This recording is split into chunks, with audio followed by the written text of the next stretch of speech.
Oke, salam sejahtera. Saya Christopher bin Matthew. Di sini saya akan menjelaskan tentang jenayah kolor putih dan biru. Banyak orang kata, apa perbezaan jenayah kolor putih dan biru? Sedangkan hanya beza kolor putih dan kolor biru saja, mereka akan berkata contoh. Tapi di sini ada sedikit perbezaan yang saya akan jelaskan. Pertama, saya akan jelaskan definisi.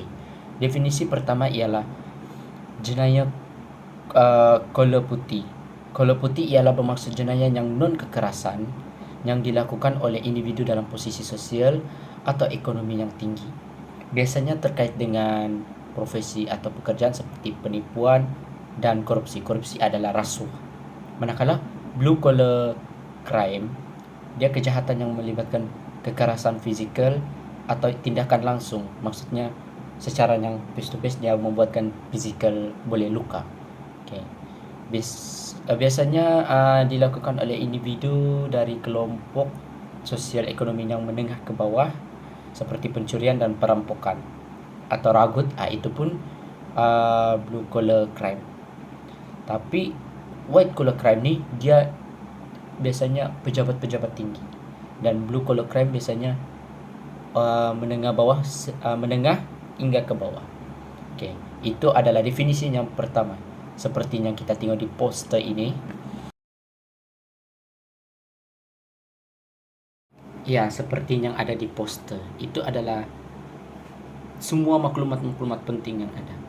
Di sini saya akan jelaskan seperti yang selalu orang tanya, apa perbezaan dia kolor biru dan kolor putih. Okay, di sini saya akan start dari latar belakang pelaku. Kalau kolor putih, latar belakang pelaku ialah posisi sosial atau ekonomi yang tinggi.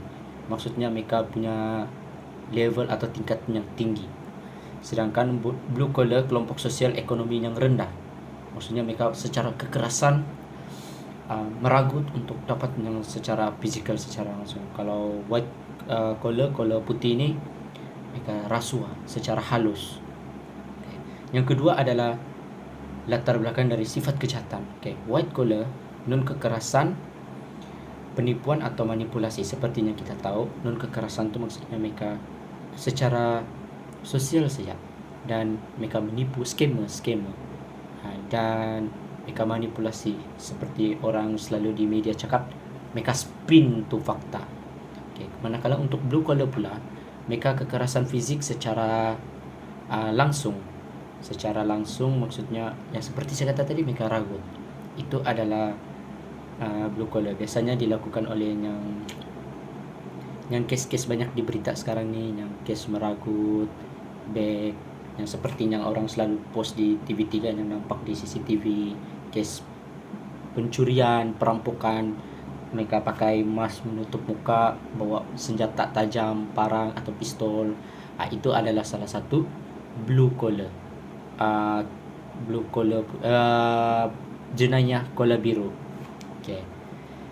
Itu jenayah kolor biru ni dia lebih ke bahaya untuk kita punya keselamatan.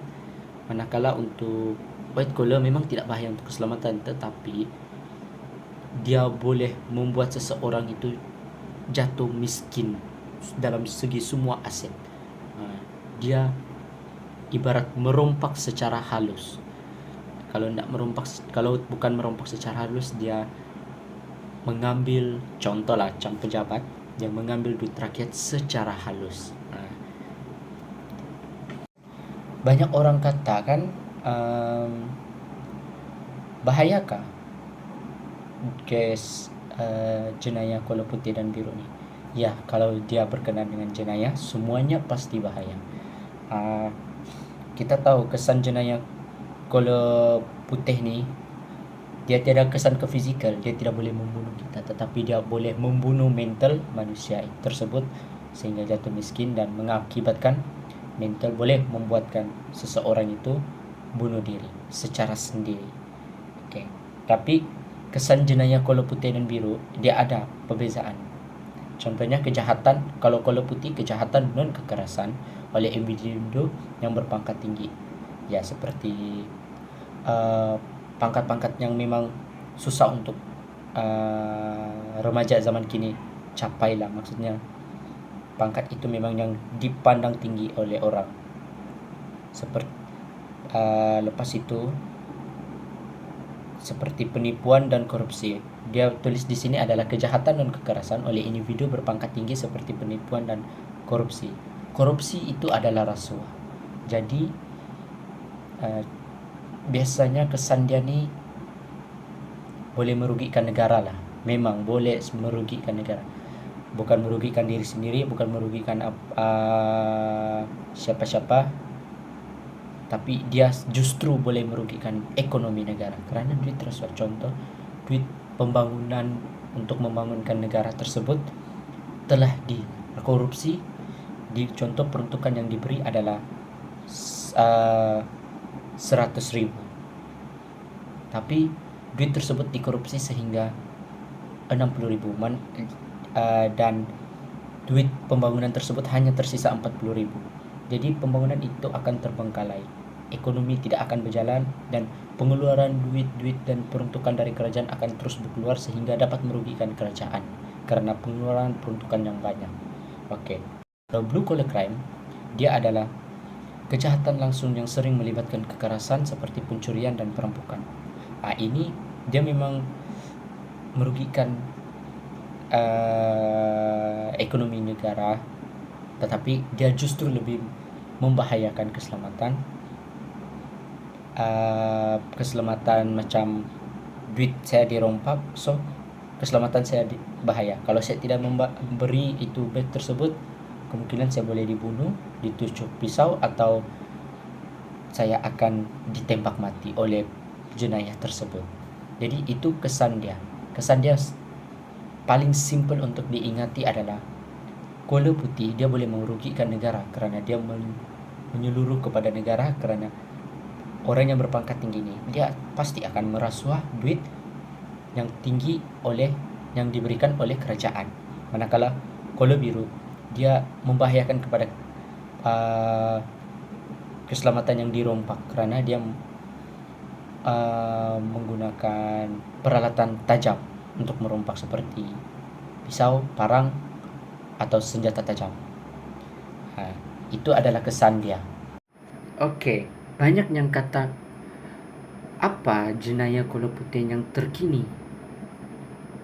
yang versi penipuan. Oke, di sini ada satu, yaitu Nur Aslida Alimin pada 19 Desember 2024 12.49 PM. Itu adalah Nur Aslida Alimin yang terkini. Yang di sini saya akan bagi dua contoh lagi kes sebenar jenayah kola putih di Malaysia. Okey, yang pertama adalah SPRM Sabah tahan kerana pengarah rasuah RM 1.2 juta. 1.2 juta bukan sebanyak macam 1,200 je. Itu 1.1.200.000. Itu jumlah yang sangat begitu banyak. Okey. SPRM Sabah pada Rabu menahan seorang bias pengarah sebuah jabatan kerajaan negeri kerana dipercayai meminta dan menerima rasuah kira-kira 1.2 juta. Ya, itu yang seperti saya kata.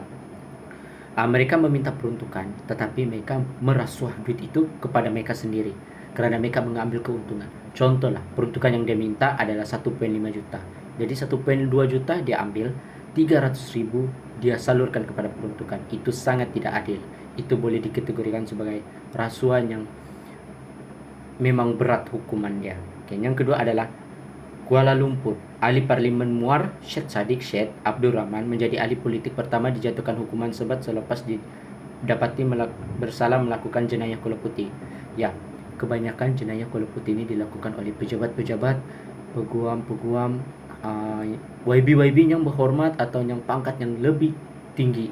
Selalunya akan sebab mereka kola putih ini ibaratkan seperti orang berpakaian rapi, smart, bekerjaan tinggi, tapi mereka melakukan kesalahan rasuah. Okey. Mengenal pasti profil penipu, iaitu yang pertama adalah teknik manipulasi emosi, yang kedua komunikasi mereka yang tidak jujur. Jadi di sini itu adalah tidak sedikit, tidak sebanyak, tapi sedang-sedang maklumat yang saya boleh bagikan tentang jenayah kola putih dan biru.